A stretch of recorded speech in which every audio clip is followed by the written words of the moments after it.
Well, joining us now on the line to share views on Zimbabwe's ban on South African fresh fruit and vegetable imports is Deon Van Zyl, Managing Director of RSA Group. Good morning to you, Deon. It seemed like a bit of a shock yesterday or the day before when we announced this total ban.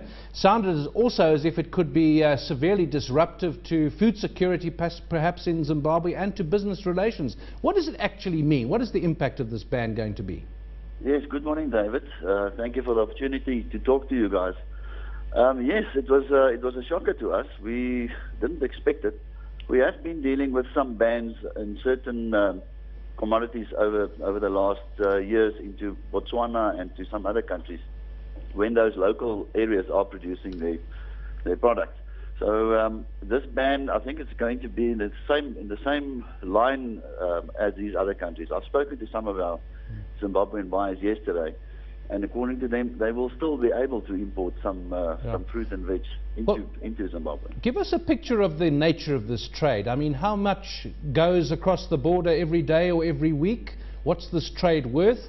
How important is it to Zimbabwe?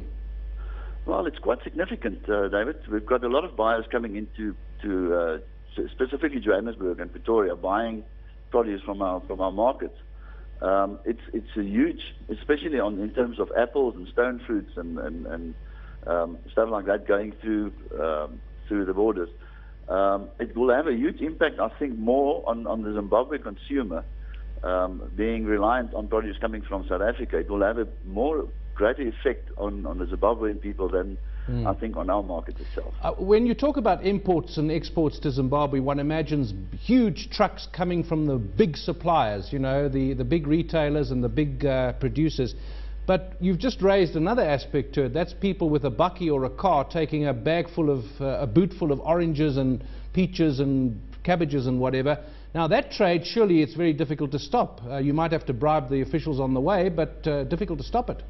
Yes, I think it will be very, very difficult to stop. We've seen in the past, over the past years, that the free market always prevails. You know, fruit will find its way into Zimbabwe one way or the other, whether through Mozambique or through Botswana.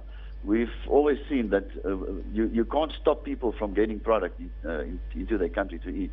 So I'm sure that it will still find a way. It will be more difficult, and probably bribing and those type of things will be at the order of the day. So I don't foresee that it will have such a big impact. I think it will obviously rise the prices in Zimbabwe, with people having to pay more for fruit and veg in a country that's already battling with low per capita income. So I think that will be the great effect is on the consumers there.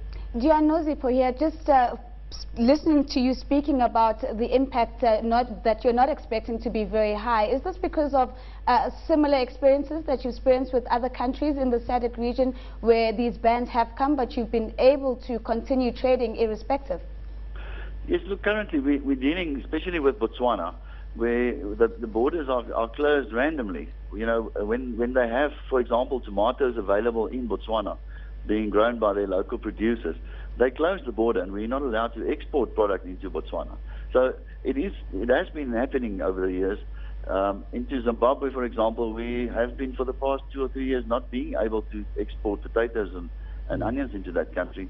And fruit like subtropical fruit like bananas and mangoes are in natural fact not allowed to be exported to Zimbabwe.